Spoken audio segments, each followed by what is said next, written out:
In a peaceful suburb just outside of Denver lived a man named Ethan. On the surface, he had everything: a modest job, a roof over his head, and people who cared for him. But inside, there was a storm, a burning desire to change his life.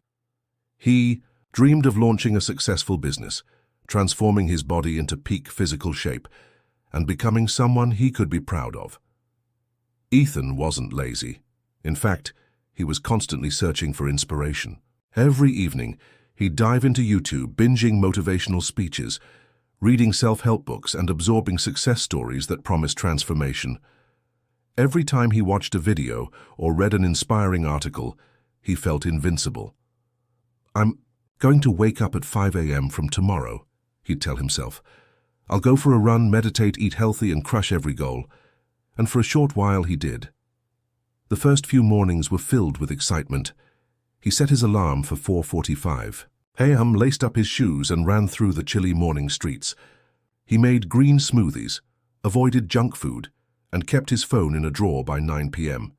He was on fire, or so it seemed, but by the end of the second week, things changed. The fire faded. One morning, he hit snooze, then again. "Just today," he whispered. That one day became 2, then 3. Soon he was back to sleeping late, ordering takeout, and scrolling endlessly through social media. The cycle repeated itself: motivation, action, burnout, relapse. One afternoon at a cafe, Ethan ran into his old college friend, Marcus.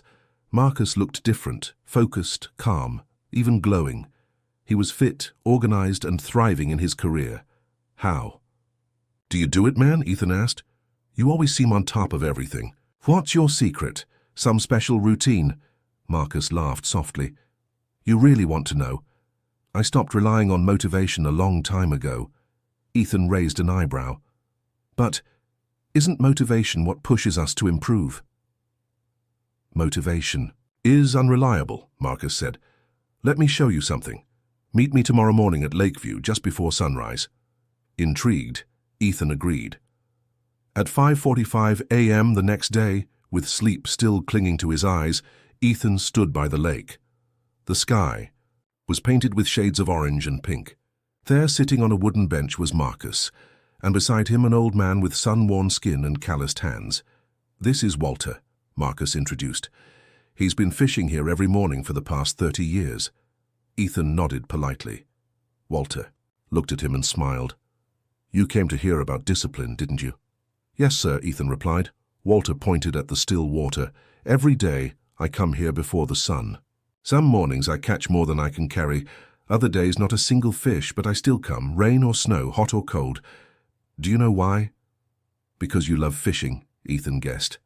Walter chuckled. "Love doesn't get food on the table. Discipline does. If I waited to feel inspired, I'd never come on the tough days. My family would have gone hungry years ago. Motivation is a visitor. Discipline is a tenant. It stays." He paused and pointed to a towering pine tree at the edge of the water. "Ever hear the story of the pine tree?" Ethan shook his head. "A man once planted a seed," Walter began. "He watered it daily, protected it, gave it sunlight. The first year, nothing. The second, still nothing. People laughed, called him a fool, but he kept watering it. Third year, fourth year, still bare ground. But in the fifth year, the tree shot up, over 60 feet in just weeks." "How?" Ethan asked, captivated. "The roots," Walter said. "For years they were growing silently underground, preparing for the storm. That's what discipline does. It builds your roots. Invisible at first, but unshakable in time." That conversation stayed with Ethan. From that day forward, he stopped waiting for motivation. He built routines, small, consistent, and intentional. Some mornings, he felt tired. Some days, he wanted to give up. But he showed up anyway. He exercised, even when it hurt. He worked on his ideas, even when no one believed in them. He read, learned, grew day by day. Over time, the changes multiplied. People began to notice. Ethan wasn't just someone chasing dreams anymore. He was becoming them. Years later, when a young man asked him, "How did you turn your life around?" Ethan smiled and said, "Motivation is what gets you started. Discipline is what keeps you going. And in the end, that's what makes the difference."